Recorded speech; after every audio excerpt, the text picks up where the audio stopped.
ಇಡೀ ದೇಶ ನಮ್ಮ ಯುವಕರ ಮೇಲೆ ನಿಂತಿದೆ. ಪ್ರತಿಯೊಬ್ಬರು ಕೂಡ ತನ್ನ ಮಕ್ಕಳು ಒಳ್ಳೆ ಬದುಕನ್ನು ಕಟ್ಕೊಳ್ಬೇಕು ಅಂತ ಹೇಳಿ ಎಲ್ಲರಿಗೂ ಕೂಡ ಒಂದು ಆಸೆ. ಇಡೀ ಇವತ್ತು ಭಾರತದಲ್ಲಿ ಎಲ್ಲರೂ ಕೂಡ ನ್ಯಾಯಬದ್ಧವಾದಂಥ ಬದುಕನ್ನು ಕಟ್ಟಿಕೊಳ್ಳಲಿಕ್ಕೆ ಭಾಳ ಕಷ್ಟ ಆಗ್ತಾ ಇರೋದನ್ನು ನಾವೆಲ್ಲ ನೋಡ್ತಾ ಇದ್ದೇವೆ. 25 ಲಕ್ಷಕ್ಕೂ ಹೆಚ್ಚು ಜನ ವಿದ್ಯಾರ್ಥಿಗಳು ಪರೀಕ್ಷೆಯನ್ನು ಬರೆದು ಕಷ್ಟಪಟ್ಟು ಓದಿ ತಂದೆ ತಾಯಿಗಳ ಸಹಕಾರ, ಶಿಕ್ಷಕರ ಸಹಕಾರ, ಮಕ್ಕಳ ಆಸಕ್ತಿ ಎಲ್ಲರೂ ಕೂಡ ಒಂದು ಬದುಕಿನಿಂದ ನಮ್ಮ ಜೀವನ ಎಲ್ಲರಿಗೂ ಉದ್ಯೋಗ ಸಿಗ್ತದೆ ಅಂತಲ್ಲ, ಉದ್ಯೋಗವನ್ನು ಸೃಷ್ಟಿ ಮಾಡುವಂಥ ಶಕ್ತಿ ಆ ಹೊಸ ಯುವಕರಲ್ಲಿ ನಾವೆಲ್ಲ ನೋಡ್ತಾ ಇದ್ದೇವೆ. ಸೊ ಇದು ದೇಶದ ಒಂದು ಆಸ್ತಿ. ಇವತ್ತು ಒಂದು ದೊಡ್ಡ ಮಾರಕವಾದಂಥ ಸನ್ನಿವೇಶ, ಪೇಪರ್ ಲೀಕ್ ಮಾಡಿ ಈಚೆ ಬಂದು ಒಂದು ಪ್ರತಿಭಟನೆಗಳು ನಡೀತಾ ಇದೆ.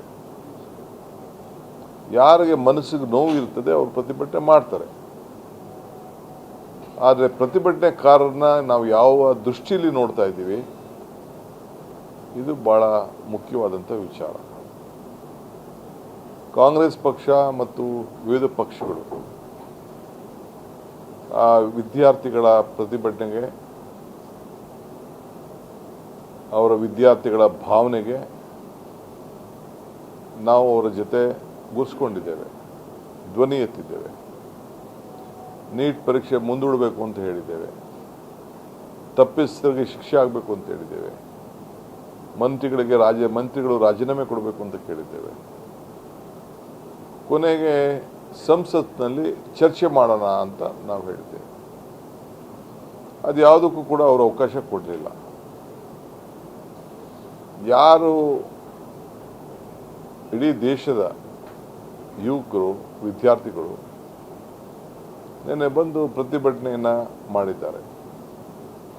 ಯಾರು ಅವ್ರಿಗೆ ಗಾಡಿ ಮಾಡಿಕೊಡಲಿಲ್ಲ, ಯಾರು ಅವ್ರಿಗೆ ಸಂಘಟನೆಗೆ ಒಂದು ಕರೆ ಮೇಲೆಗೆ ಅವರೆಲ್ಲ ಬಂದಿದ್ದಾರೆ.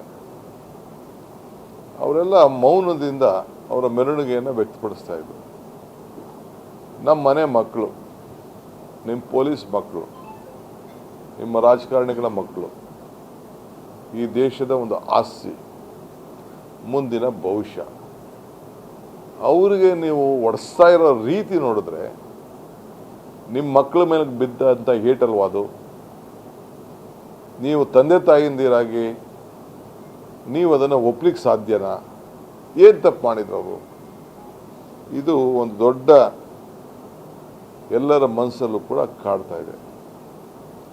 ಭಾರತೀಯ ರಾಷ್ಟ್ರೀಯ ಕಾಂಗ್ರೆಸ್ ಪಕ್ಷ ಮಲ್ಲಿಕಾರ್ಜುನ್ ಖರ್ಗೆ ಅವರು ಮತ್ತು ರಾಹುಲ್ ಗಾಂಧಿ ಅವರ ನೇತೃತ್ವದಲ್ಲಿ ಧ್ವನಿ ಎತ್ತಿದೆ. ನಮ್ಮ ಡ್ಯೂಟಿ.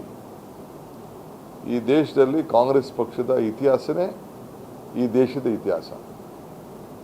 ಯಾವಾಗಲೂ ಕೂಡ ಇಂಥ ಆಂದೋಲನಗಳಲ್ಲಿ ಇವತ್ತು ನಾವು ಜನರ ಧ್ವನಿಯಾಗಿ ಇವತ್ತು ನಾವು ನಿಂತ್ಕೊಂಡು ಕೆಲಸ ಮಾಡ್ತಾ ಇದ್ದೇವೆ.